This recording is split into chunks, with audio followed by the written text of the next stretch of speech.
Hopefully that works. Hey guys, sorry about being a little bit later than I wanted to today, just simply because Zoom was not playing ball with me. So if you see me looking over onto my left, you'll basically see me,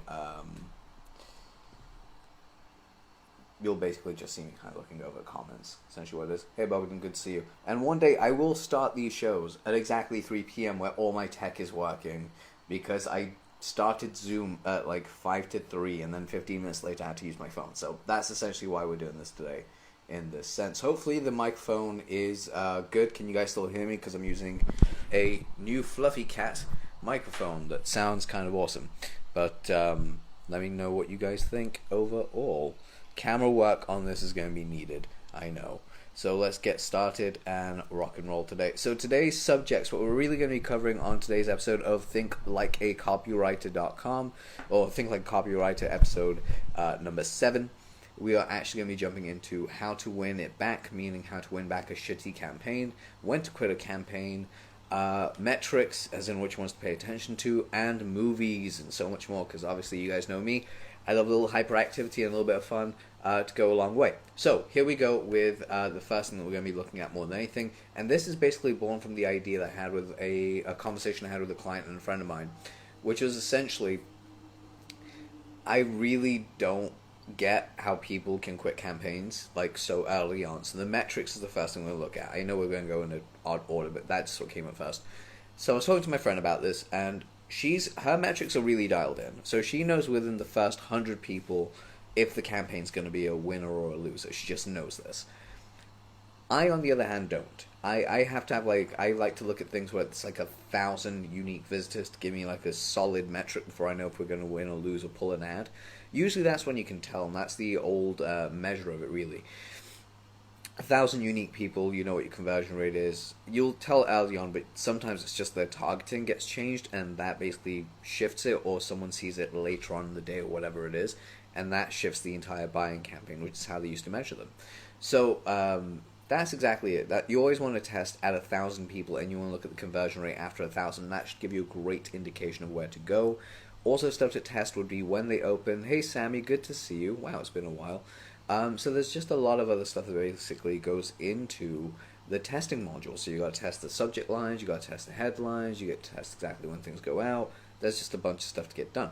Now, how do you recover a bad campaign? This is quite a powerful thing to look at. Recovering bad campaigns can be a bit of a challenge, because sometimes as a copywriter you end up screwing up a campaign, or sometimes the campaign doesn't work because it's the wrong time, or COVID happens and the campaign flops straight away. Something happens like that. This is not a new thing. Most copywriters, believe it or not, are lucky today that they have like really good win records, but bear in mind, a copywriter usually scores at the start of their career 1 to 2 out of 10, and at the end of the career they average out quite a good number depending on how long their career is, but they can usually get to like 7 to 9 out of 10 ads they know what to do to win. So even great copywriters do make mistakes, so just bear that in mind. But the way that you know exactly when to how to recover from a bad campaign is knowing what the ingredients are. So if you've got a really good offer and you have about three different ways of actually approaching that same offer, then write one and have the other two as backup. So when you see a campaign is not converting, you've had 500 people check it out, it's not fully converting, I say get to 1,000 first. If it gets to 1,000, you've only had like a very small number of people convert. Then what you do is you just change parts in. And the cool thing that you can do with today's day and age, we have heat maps on websites. When you actually check out a heat map on a website, it gives you an idea. By the way, bear with me just one moment, 23%. Heat maps basically give you a great idea of where people are clicking, what people are watching, and where people are actually following through. So, if your heat maps indicate that people really they get turned off at the headline, they click away, now you know what to change. If they start reading on the copy, they get to halfway through the page and they leave, you know that you're boring them, so you know what part to change. So there are different areas that you can look and test out. You can rewrite the entire copy, you change headlines, you can change openings, you can change leads, you can change the product description as much as you want, you can change the close, you can change the... if you notice a lot of people are clicking the order button and abandoning cart, find a different place to put the order button. That's how you win back a bad campaign. You have to write new stuff towards it, or you have to test different areas. This is how you do it carefully. The worst thing you can do for a bad campaign is shut it down, because now what you're doing is you're eliminating metrics and data from yourself. You don't want to eliminate metrics and data from yourself, because when you do something as silly as that, you're now basically robbing yourself of knowing how to make those metrics work in your favor. I think my phone is overheating or something, because it's already going like really, really dark. Yeah, so anyway, the next part that we're basically really jumping into is when to quit a campaign. Because again, like I just said, on contrary to belief, like, when do you quit a campaign? Oh wait, the video's fine, it's just my phone being a dick. Okay. So when you quit a campaign, that's essentially when you know you've tried what you could, you're out of ideas, and you just don't think it's converting. Like, you want to go back to the drawing board, and even then you leave the campaign, and then you do some research, find out if that is what people really wanted to buy from you, if that's what they really wanted. If that's what they wanted and what they wanted to buy from you, and your copy is failing, then that's how you know what to change. It's a very simple switch. It's essentially data. Again, this is why you don't hop out early on a bad campaign. You get all the data you need first, and then you close the doors, because then when you run the next campaign, it basically makes your money back. And for the people that are in there, they're going, oh, I got burned once, or whatever it is, I totally get it. Or if you're a copywriter that's tried to run a campaign for yourself, and like, you did well the first time and then you failed the next three, and you're now questioning your worth, or like, you created a product and you're like, now this doesn't work. Don't quit on it. Get all the metrics and data you need first, and then rewrite the ad, rewrite the campaign, get as much data as possible. And I'm guilty of quitting early as well. But when you get all the data you need, or data for my American friends that you need, it automatically puts you in a position of knowing what to say and how to write it next. So the next time you go again, that might be the thing that breaks the mold. You might be like, hey, I spent way too much money. I spent like 10, 20 grand on this thing. Okay, you spent 20 grand. Great. Or you spent 100 grand. Great. And you got all the data you needed. Okay. Because the data feedback, if you listen to it and what you can do, that same campaign that you basically go run at again, you have a smaller ad budget, maybe $1,000 or something. You run something like that, and guess what? Maybe this one's a home run. Now you're starting to make money like crazy. You're starting to just make a lot of money.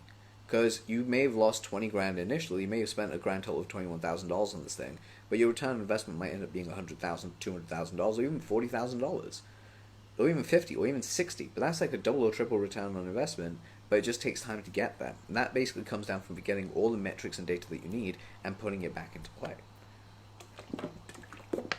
Sorry, I'm really thirsty today. So that's essentially when to quit a bad campaign, is when you've got all the metrics and data that you need, and essentially how to go from there. So I'm going to answer this question, because this is a question that does get asked to me quite often, is why do I love movies and why do I dissect them? Like, specifically what I look for that makes a good story, and particularly how you can use them yourself. So, you guys have seen me in previous episodes, like episode 1 and 2, I think I talked about specifically hope and how to get people moving along, and how I think like a copywriter is I dissect emotional pieces in movies. I look at what people do. I look at how people do things, and more specifically, I look at how I can replicate those same results and emotions in my own life and what I do. So this is a really powerful inclination and idea of how you can get things working. So for you, if you really are watching a good movie, look at what makes you feel emotive, number 1. 2, think about how you can make someone else feel those same emotions. And 3, think about how you went from suspense to relief, and what feelings you had to go through, what journeys, what character arc building areas that need to go through. And then look at yourself and go, am I actually doing any of those in my own business? Because if you're not, now you need something basically holds you down. Like, basically you need something that follows those patterns to create those same emotions in your customers, to get them to buy more often and more frequent from you. So with that being said, one of the last things I'm going to cover right now is the challenge. The challenge is starting officially May 4th.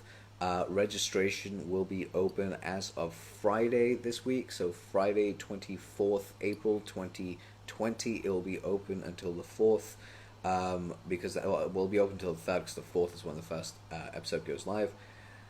That's going to be a paid challenge. It's $97 to actually join that, and we're going to be covering your email sequence by going to way more depth, and you'll see that sales page live on Friday when we break down how it works. So we're going to break down how that entire funnel works.